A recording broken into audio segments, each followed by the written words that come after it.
I also have Chris Dyer, Brad, Lauren, and Teffa.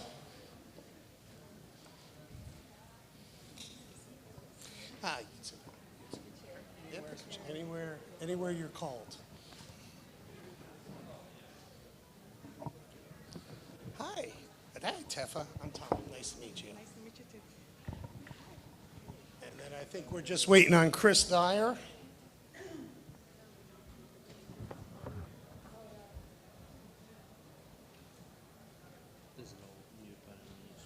Well, while we're waiting for Chris to get here, does everybody have a mic? Brad, you have a mic? There you go. If anyone else has the problem. Thank you, Tom.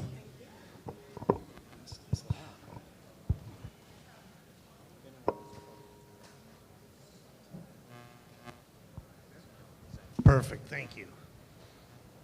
All right, before we get started, we're waiting on Chris to get here as well, but I want to talk a little bit about what brought me to ayahuasca. As many of you know, I've been in plant medicine now for over 10 years. My official diagnosis for cannabis was PTSD. About 2 years ago, I hit a very hard patch in my life where everything was crashing on me. And I had been sending a lot of the veterans that I worked with on ayahuasca journeys, and they were coming back with amazing stories. And many people feel ayahuasca is almost a last resort. And for me at that time, it pretty much was a last resort for me. And I was having anxiety and panic attacks. I came out of a very hard surgery. My mom was dying in the hospital, and the whole world was crashing on me. And so I decided to see what Aya would teach me. And what it taught me was that I had been working on all the wrong things. So all the therapy that I had been through, all the Band-Aids, all the fixes that I sought were not fixing me. What would fix me was inside of me. And until I was able to change that perspective and see things from a different light, so to speak, I was just running from one thing to another. Yes, I quit alcohol and pills in 2010, but I worked out at the gym like somebody that should not have been going through what I was, which put my body into damage. I worked on businesses. I just kept myself busy and distracted from the noise. And until I sat with Aya, I really didn't see that. So it opened up my mind to that. So with that being said, I'd like to have each one of our panel introduce themselves and kind of what brought you to ayahuasca and what has, welcome Chris. Hi. All right, so we're just getting into, I want to go through everybody, and let's start with Lauren.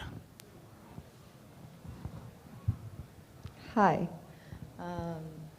my name is Lauren, and I am a facilitator and integration coach.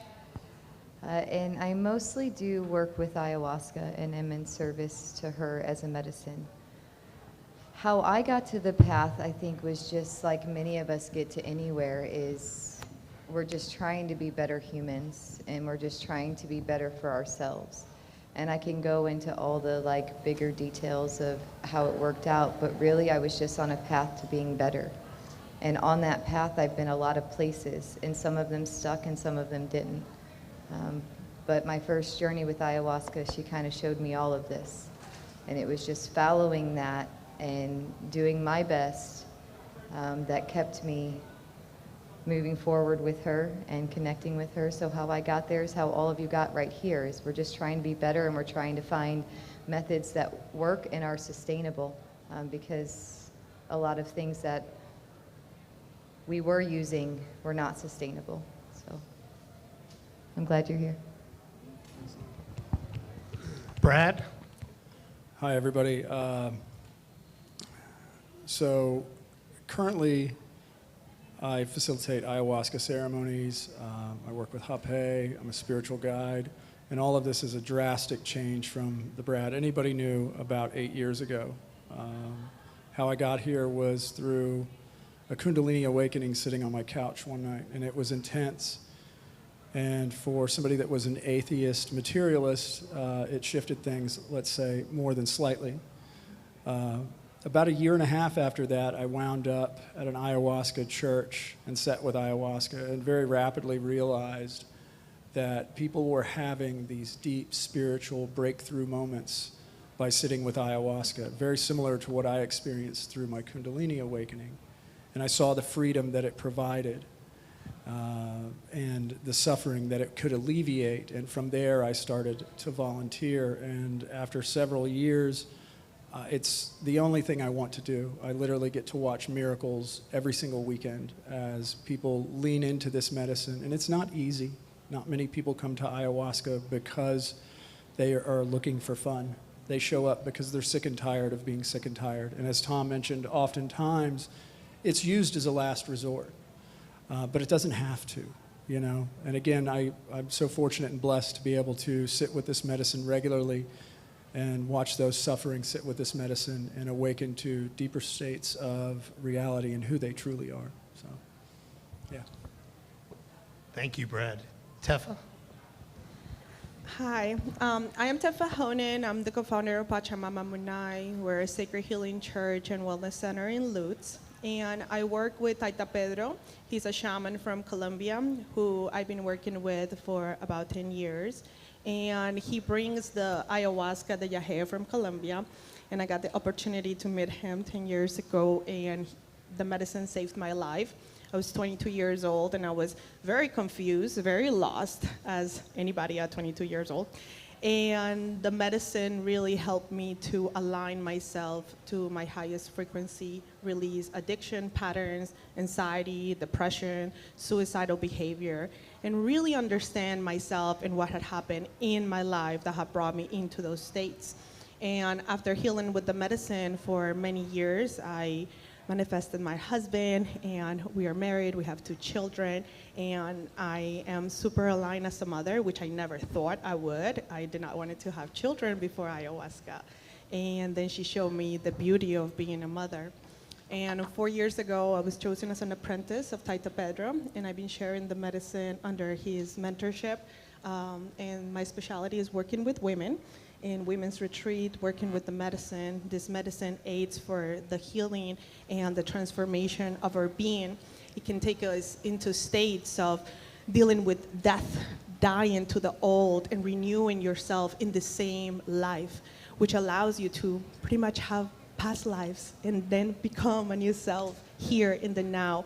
And each of you have a blueprint, an essence that needs to be awakened. And this medicine is a conduit for that, the connection into God and the connection into the earth. It does allow us to become better human beings, and it connects us to spirit through that, through our humanity. So yeah, I've been blessed to be connected to the medicine. Thank you so much, Teffa. And Chris? Hey, what's up? I'm Chris. I'm an artist. I use ayahuasca. I'm not gonna serve anybody, none of that. Super respected myself. So many things I could say about Aya. I love her. But the question was, how do I get to it, right? So I grew up in Peru, and then I moved to Canada, and I actually never heard of it while I lived in Peru, and only through a CD-ROM of Terence McKenna back in the early 2000s. I was like, oh my God, there's this thing, and eventually opportunities came, but as a psychedelic artist from Peru, a lot of stereotypes were passed on to me, being like, oh man, all of your art must come from Aya, and that really pissed me off, because I feel my art comes from my heart. Well, it comes from spirit, through the filter of my human being, but I didn't want to feel like I had like a ghostwriter doing my art through me, as if I, you know, sounds like cheating. So I was like, I'm not going to do Aya, and I avoided it, doing it for a while. Then it got all trendy in the festival, cool, hippie scene, and everybody's just like doing this Peruvian tradition, and I'm like, well, it's really weird. Now I really don't want to do it. And but eventually, while in Lima at age 33, this shaman came to play music at one of my exhibitions, and he's like, hey, you want to come to the jungle and meet her? And my wife at the time like had this like psychic vision that I had to go, and it would change my life. And she was from Belgium. She was like high maintenance lady who would not want to go to the jungle and be surrounded by bugs and mud and stuff. But she's like, we gotta go. It's like, anyways, I don't want to make this story very long, but I got to meet her. It was extraordinary. I thought I'd just do it for curiosity, but eventually that marriage I was in was struggling, and I was facing like the potential for divorce, and I was like, man, I really gotta like do something. So I went down to Peru, did a dieta, got deeper with the medicine, and indeed she recommended me to divorce and to come back to the jungle and keep on working on myself to just be a servant of the light, whatever that means, and to be out there in the world and share myself through my art, my words and vibes. And that's kind of what I do now. And and I paint and do a lot of many other things, but I don't want to take too much time here. Yeah. Thank you, Chris. So for many of us that have been on the ayahuasca journey, it's showed us different parts of our being that we are. My question for the facilitators is, what are some of the common themes that you see from people that seek out ayahuasca, and how does that change, or how has that changed? So I guess some of the common themes of the people seeking ayahuasca. Lauren.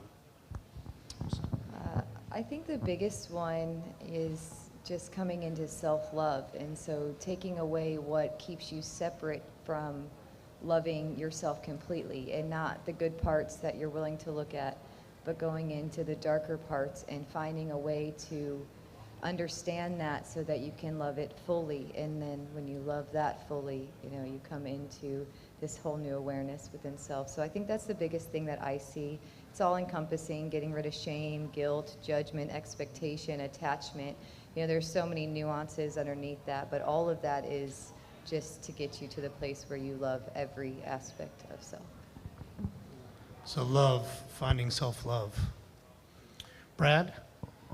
Yeah, so what I've noticed is, and I'll piggyback on something Carlos said earlier when he was up here, veterans. I can't tell you how many veterans I've seen come through and sit with ayahuasca and have no light left in their eyes. Nothing, no zest for life, no reason left to be here, just shut down completely. And to varying degrees, anybody who's just a civilian and in regular society carries around their suffering fairly well. They do a pretty good job of it, as do we all, right? And so I think, as I mentioned earlier, when people are finally sick and tired of being sick and tired, they can't carry their shame, they can't carry their guilt, they can't project into a world who they think they are anymore, and they're just done, and this is a last resort. And again, I see people come in on a Friday, and they're anxious, and they have fear, and they're concerned with how this is going to affect their life, or if it doesn't work, what the next option is. And by Sunday, they lean in. Yes, it is scary for a lot of people, but if you do lean in and trust the process, you can let go of who you think you are. And underneath that, there's something so profoundly beautiful that it will absolutely floor you. You will be in awe of what you truly are. And when I see these people, again, the veterans are the ones that the shift seems to be the biggest.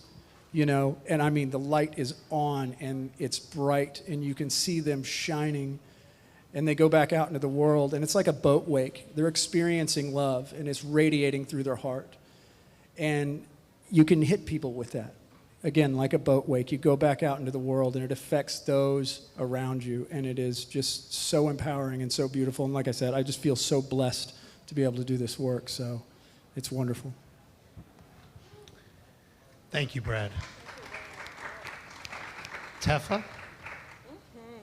So another common theme is people that experience depression and anxiety, come in very depressive states, have been disconnected of their environment, their families, their bodies.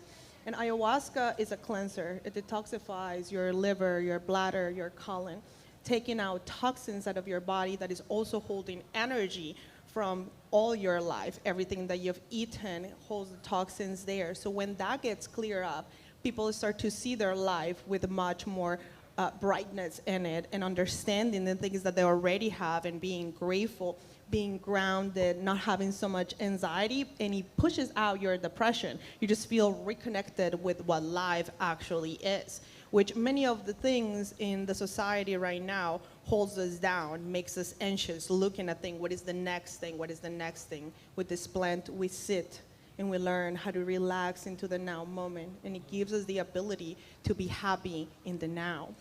So just like him, we see people come in really, really anxious, in fear, lost on Friday, and on Monday they're a totally renewed person. Their skin changes, their eyes change. It is absolutely magical. It's transformative, Uh-oh. to say the least. So Chris, I know that you don't facilitate, but you've experienced ayahuasca quite a bit. Besides life change perspective, how has it improved your life and maybe improved your creativity? Yeah. So yeah, I don't feel like serving is my role for this lifetime.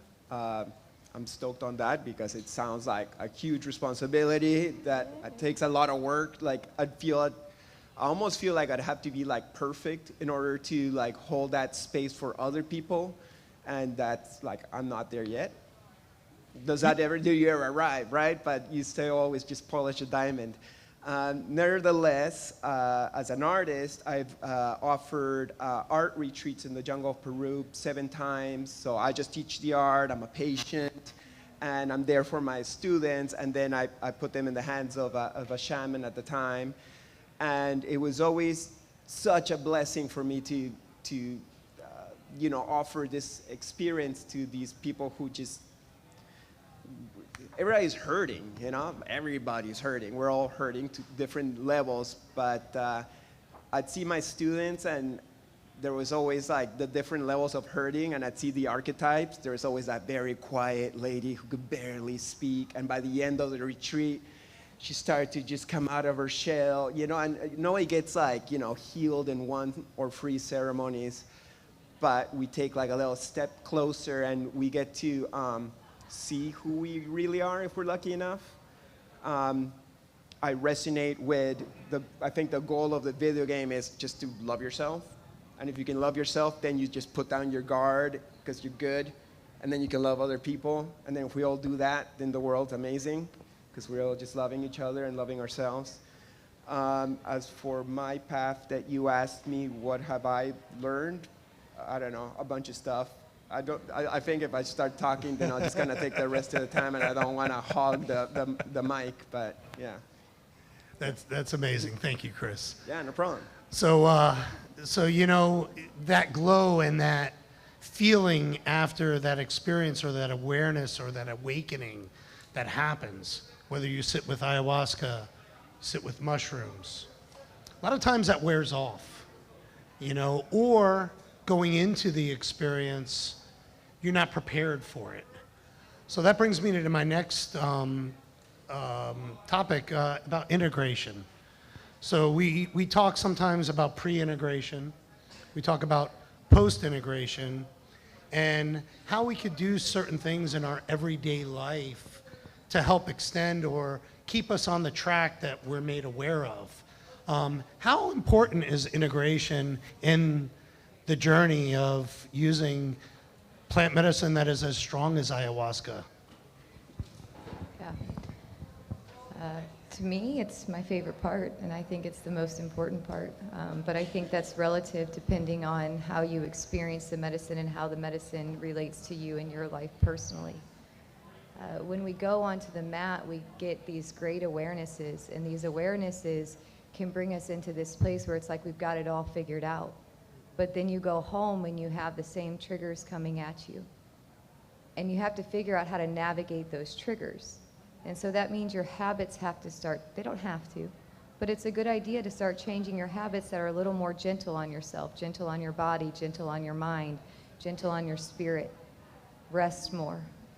You know, integration is not about how hard can you go. It's about how can you take what she's shown you and turn it into a way of life. And so it does ask you to kind of unravel what you've been doing and find new ways to do life. And that is the integration process, and it's ongoing. And so it's not like something you come out of the medicine, you say, I'm going to go integrate. It's how do I use this to change my life? And that is the integration. So yeah, I think it's everything. That's why we go there, is to change our lives. And so if you go there and you don't change your life, what did you go there for? And so, yeah, the mat's 4 hours. Integration is the rest of your life. Thank you, Lauren. Brad, how are you seeing or using integration to help people understand more about themselves?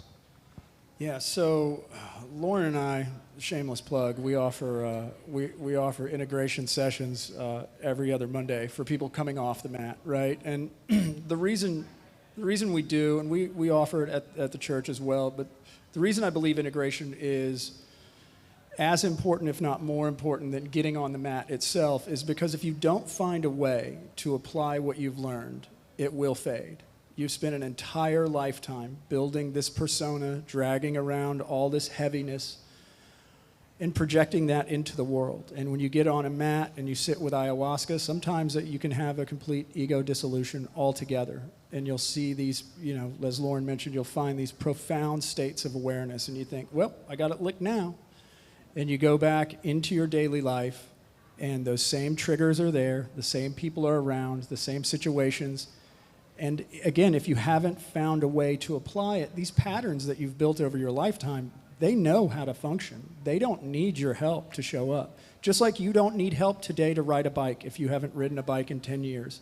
The body remembers, and the body and the emotional patterns and the thought patterns will remember. So no matter how deep your experience is, no matter how much you let go, if you don't find a way to apply this stuff, it will fade, it will become a distant memory, and you can look back and go, remember when I did that thing once, and I felt better for a little while. But you'll be back in the same boat, the same rut, fighting the same fights.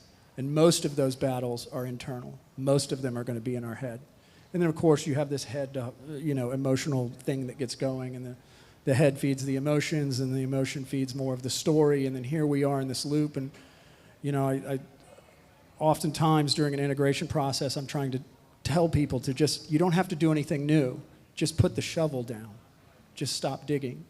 And that is often the most difficult part. But if you do apply what you've learned, if you do try any type of integration, pick which one you like. Maybe it's talk integration like Lauren and I offer. Maybe it's just getting out into nature more. Whatever works for you, and these things will change over time, but find a way to apply what you've learned, even if it's incrementally, and your life will forever change for the better. Thank you, Brad. Teffa? Yes, integration is crucial for ayahuasca ceremonies. You can drink ayahuasca, and if you don't integrate your ceremony, you most likely are not going to receive all that the medicine is trying to give you and all that yourself has to offer you. We offer preparation so we can guide you in the steps, and for our retreats specifically with ayahuasca, we do pre-retreat calls so we can get you prepared. We talk about the diet and hold you accountable. And for our post-integration, we've created community. Community helps you to maintain the frequency. So we have community gatherings, and we give everyone like a guide for 30 days on maintaining their practices. Practices is what will make your yoga, your breath work, things that are internal, not external, like ingesting ayahuasca. Now is your everyday. And looking at your triggers that are going to arise, and now breathing into that trigger and shifting the pattern. Ayahuasca is 40%. 60% you. You do the most of the work. But ayahuasca is known as the medicine that whispers. She speaks. So after you have ingested in your spirit, you're able to have conversations with the sacred medicine who will guide you in the process of integration. And having someone that knows exactly how to hold that frequency and hold you accountable, having a safe space to come back to. And that's why we all create that for the afterwards. Because more here in the United States, it can be difficult to reconnect to nature. You go back, there's TVs, there's phones, there's music, there's loudness, and often all we need is earth and silence and connection. So integration is absolutely crucial for the process. I agree. And, you know, Chris, you've had some major awakenings and awareness. What is it that you do for your integration besides art? I know art is a huge part of it, but what other things do you do for your personal integration or to keep yourself in balance? In general, just want to be like aware of my thought processes and like at every moment, like you're supposed to meditate and, you know, like sit down and like look at your mind or not think at all. I just want to be in like always present moment if that's possible. So when you do Aya, you're just kind of like getting out of these boxes. You throw a million boxes on yourself, and like she takes you out one by one. Let's take you out of this box, and now out of this box, and let's cut this chain, and it's never like, okay, and now I'm ready. No, there's always the next box. So then you go back to the video game of life, and you're like, okay, you're playing it, and then you're like operating, and you threw a box on yourself. Hopefully by now, because I've been so, like ayahuasca just shines the light. It's like, oh, look at that box. And then you're playing the video game, and then you threw a box on yourself, or you allow your mind to attack you, or you see a little stick in the gears of your mind that Aya had shown you in visions. So when you see it, you don't like let it affect you anymore. It's like, oh, there's that box, but the box not me. Get out of here, box. Oh, that little stick in the gear of my mind.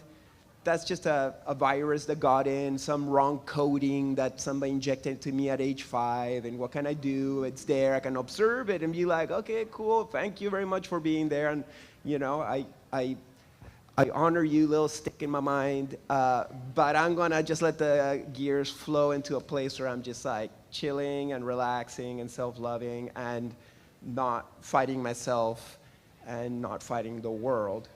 As for integration, I feel like ayahuasca is kind of like skateboarding. You're trying to get a trick, you know, and the trick is to just be chill. Chill with yourself, chill with others, get out of those boxes. So you gotta just practice a lot and trying to get that trick over, and then you finally get it, and when you get the trick, I don't like doing ayahuasca. I don't like going all the way to, you know, the rainforest with the cold showers, and then you get really sick, and I'm like nauseous for hours and throwing up. Like, I'm not, hey, Aya, I love you, you know, but she lives in me now, and hopefully she can whisper in my ear, and I just gotta like listen to her without having to torture myself in order to listen to her. So I've done a lot less Aya in the last few years. I'm not saying like I'll never do Aya anymore because I'm like enlightened and I know everything. The time will probably come back where I gotta hit the mat more and work on something new. But I also super honor and I'm grateful for the moments where I'm just like, hey, things are good right now. Things are chill. Enjoy it. Don't think that you gotta self-torture yourself to a pulp. You know, pat yourself on the back when things are good too. That's fantastic. You know, for me, it was like peeling back an onion. I did 4 weekends over the past 2 years, and each one took me from a different place. And, you know, what I found was how to integrate it into my life. I used boxing. So used physical activity, the ability, but I find myself challenged every day. And what I found is those challenges are just new learning experiences for me as well. And, you know, it is a progress. And I feel that as you start working with the medicine more, you find more of a way. I feel like the first time I did it, I wanted to try and control the medicine. And then the second time, I let the medicine control me. And then I finally got to a point where I realized I'm working with the medicine. Not just the medicine, but that's how we walk through our lives. We're working with the environment. We're working with, as opposed to trying to control things or allow things to control us. Being aware and finding that awareness and then being able to use that. And then when I find these small challenges, that's where it's from. You know, and being able to recognize that, and then being able to choose how I want to react. You know, so integration for me has been extremely, extremely challenging, to say the most.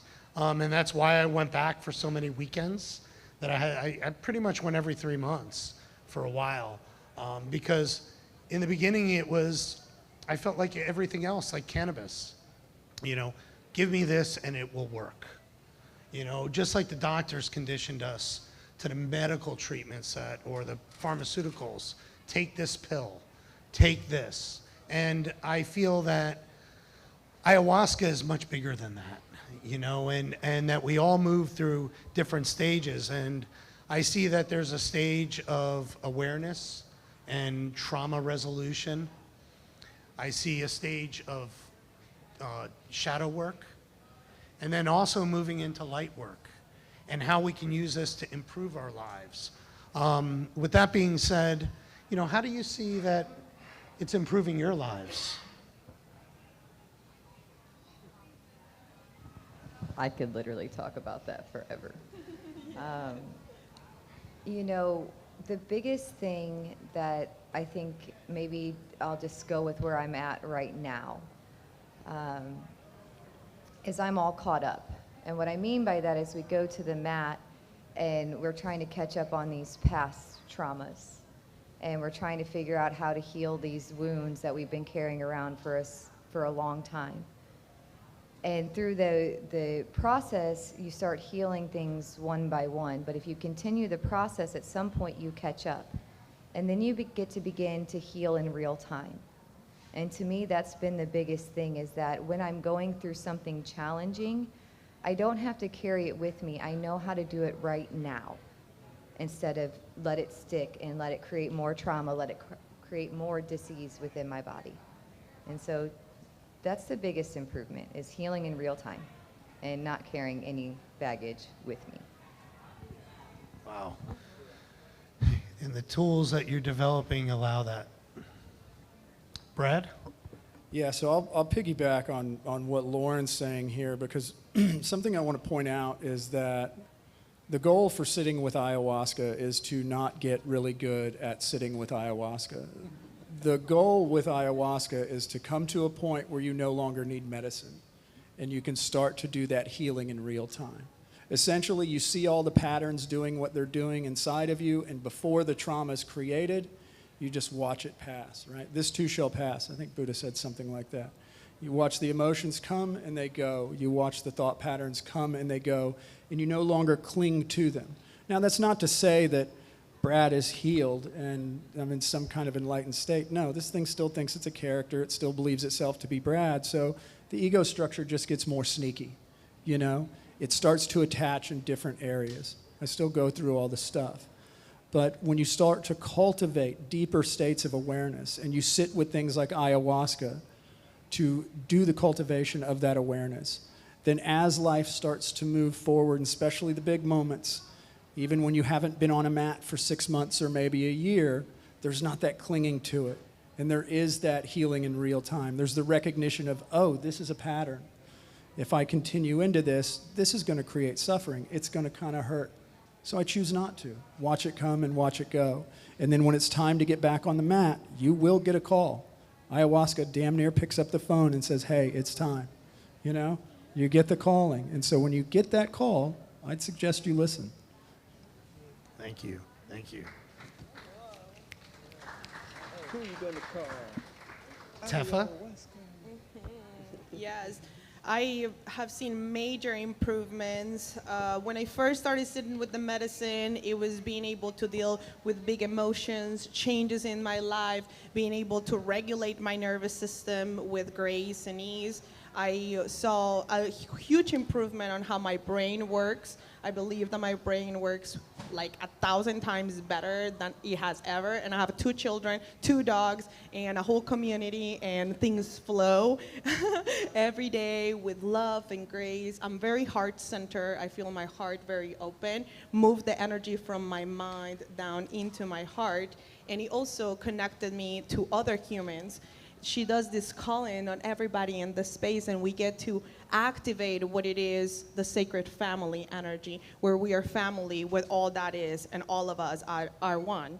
And we really feel that oneness with the medicine in our real life. And I feel like that's so important because it takes it out of the etheric. Many people go to ayahuasca to feel that oneness, but then you come here and you integrate it and you realize that we're actually all just one.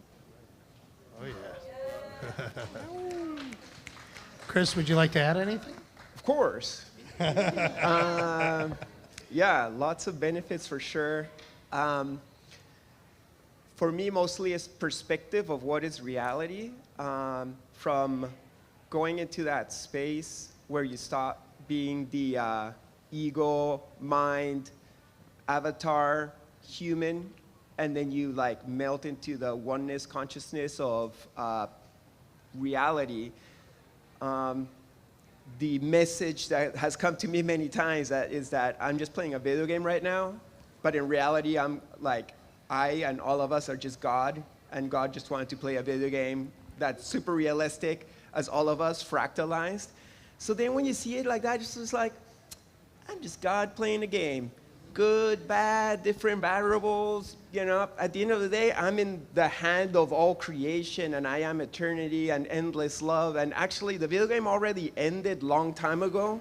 Like, I already got out of time and space and high-fived myself and thanked myself for becoming a hurting human and everybody else.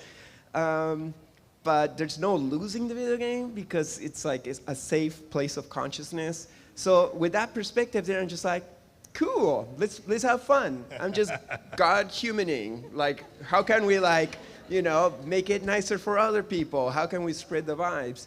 And once again, if we're like truly an emptiness manifesting as physicality, having that perspective makes you vibrate differently. And from that vibration, then you start manifesting more beautiful things. And like just spreading the good vibe for everybody would be like amazing, right? I don't like seeing people suffer. I don't like to suffer. And then I feel empathy for others who suffer. So I don't know. I guess like that's a fun video game to have. Like, let's raise the vibe together. I love it. I love it. Well, we got a little bit more time, and what I'd like to do is open up the panel for questions from the audience. Is anybody here considering taking an ayahuasca journey that would like to ask a question?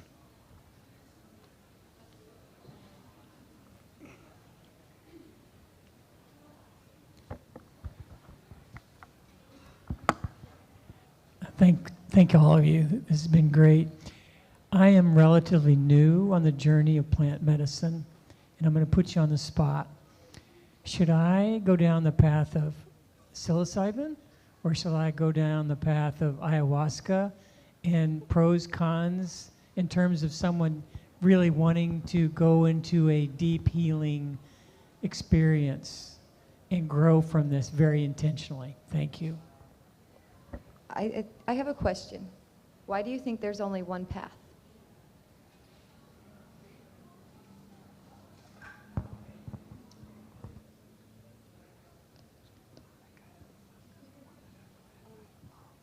Yes, there is many ways to get to the center of your center. It's really important to feel into your intuition, into your call.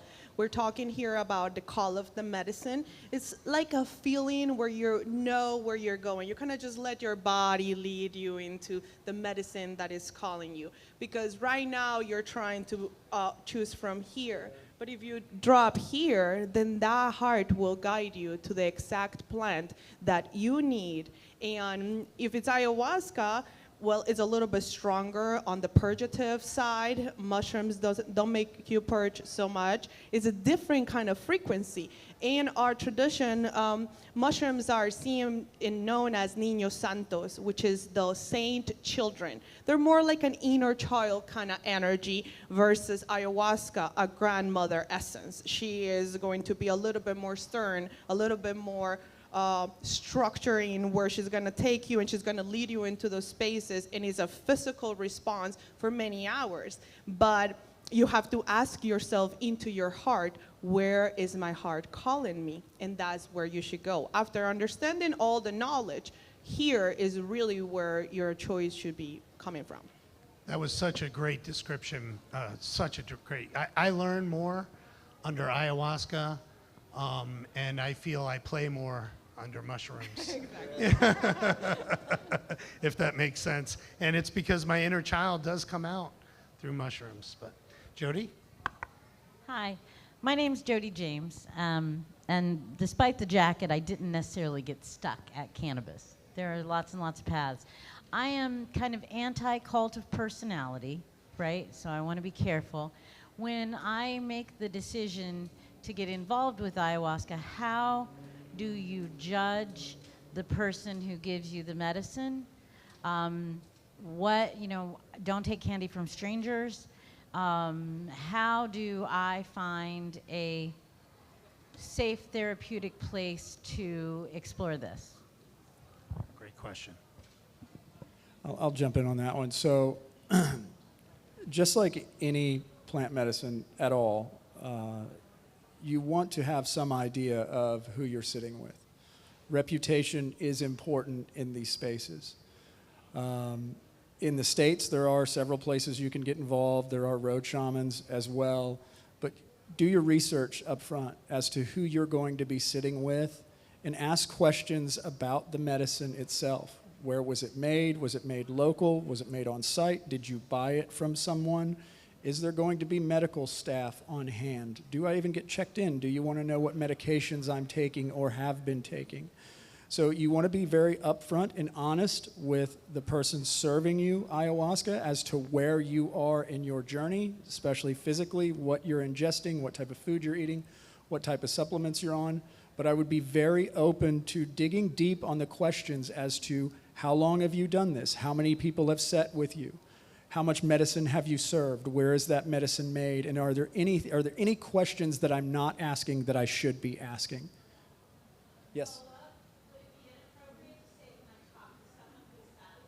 Absolutely. I think that's a great idea. Absolutely. Yeah. Again, the closer you can get to anybody who's journeyed with the individual that is serving you the medicine, I think that's a wonderful way to kind of protect yourself, because ayahuasca, I jokingly say it's the big kid's ride. You know, you have to be this tall to ride this ride because it's going to take a lot of courage. It's a very intense type of medicine, as you were mentioning. What did you say, little niños? What is it? Niños Santos, right? Like mushrooms are gentle by comparison. Not that you can't have phenomenal breakthroughs, but ayahuasca is a very intense journey, and you do absolutely want to be honest up front, and you want to ask as many questions as possible before you go sit with anyone, for sure. Great question, Jody. Great question. We have one more over here. Hi, quick question. What did all of you guys have for breakfast this morning? And red pill or blue pill, and why? And then I'll say my answer. I had boiled eggs and vegetables, 2 coffees. Yeah, and the red pill is the one that shows you the truth, right? So yeah, red pill. Is the red pill the truth? Is that? Oh, okay. So we're just picking colors. I want to do the truth, if that's. Yeah. I had water and tea for breakfast and red pill, sure. By the way, I had yogurt and coffee. I had some watermelon in a shake drink. Yay! And red or blue? I like both pills. My answer to the red pill, blue pill is purple. Funny. Thank you. I had an egg burrito, a mushroom coffee, and some other stuff. All right, we got another question from here. Hi. Oh, okay. Hi, I'm Kelly. Can you hold that? I really enjoyed what you said about the objective of ayahuasca isn't to become really good at sitting with ayahuasca. It's eventually to not need the medicine. And so I think there's this tendency that I've seen in the psychedelic space to lean into the medicine as any other crutch.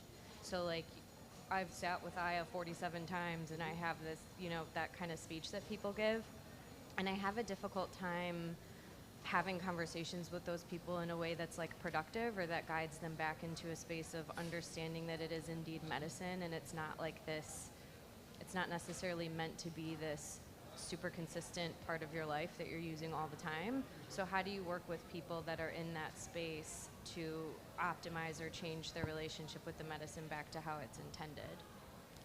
That's a good question. So I think part of the challenge with when you meet people that have had 40, 50, 60, journeys. I have a friend that sat for 36 weekends, which is 3 drinks a weekend. So do the math on that. It's over 100 sits on the mat.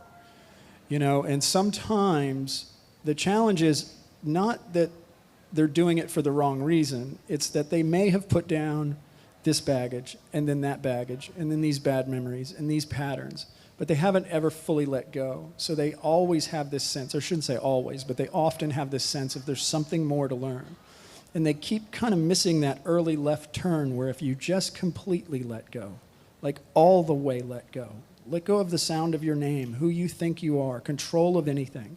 And then when you experience oneness, like Chris was talking about earlier, and you recognize that you are the eternal showing up in this little human skin suit to pretend I'm Brad, once you see that, the quest is really over. And at that point, the seeker energy kind of fades away. But until that time where somebody lets go into the abyss, they are going to seek. And there's not a whole lot you can do to turn off their seeking behavior.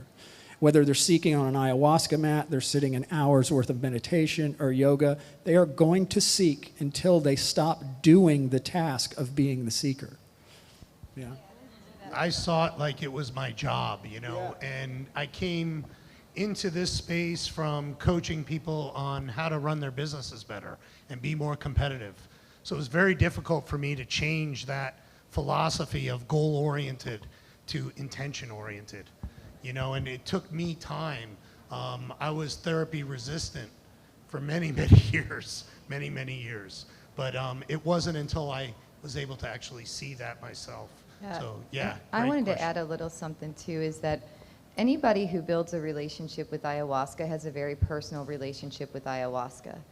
And so she is more powerful than any one of us sitting here, in the essence of we have a lot of resistance and a lot of limitations. And so to look at somebody and to judge their path and how many times they sit on the mat, or to say I have a hard time engaging with those people, maybe there's something there to look at and say, why am I having a hard time engaging with these people who are actually building their relationship with the medicine? And if she needs to put them in place, she will, Takes time. I want to add something to that. So I've never wanted to do like ayahuasca as a beer chugging competition. But being from Peru, and I had a Peruvian shaman, so he's your classic Peruvian macho dude, and he'd be kind and gentle and love me too, but when that second cup would come and I'd be like, I don't know, man, he'd be like, nah, mariconadas, so straight up be like, don't be gay, take your second cup, be strong, and I'm like, okay, cool, which is good, you gotta kind of like be brave and take the next step and go a little bit deeper, even though it's a little bit scary. But then you can be like, okay, well, how deep does it go? And to me, there's been opportunities where I went too deep, and it almost short circuits you. And I realized I couldn't be like, flipping a coin on my consciousness, and what if it falls on the wrong side, and then for the rest of my life, I'm a little bit like tweaked, in a wrong way, which has happened in my family. So certainly I always want to like respect the medicines and not treat it as like, how hard it can go, how much more wisdom can I get, it's not like, you want to self-improve out of love, not out of some kind of like ego competition of how, wise you can become. And yeah. And those are the things we're taught. Those are the things that we're taught. Those are the lessons. Pablo, one of our Canna warriors. All right, ladies first. I'm gonna let her go first.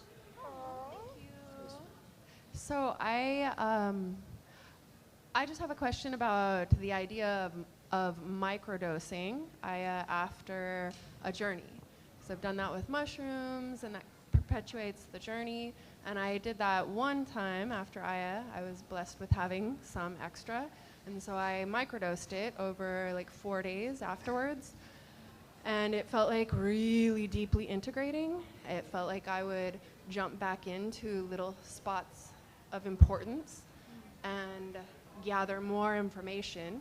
Because like you were saying, when you take too much, you lose the ability to be, it's like you're drunk and wasted, you know, you lose ability.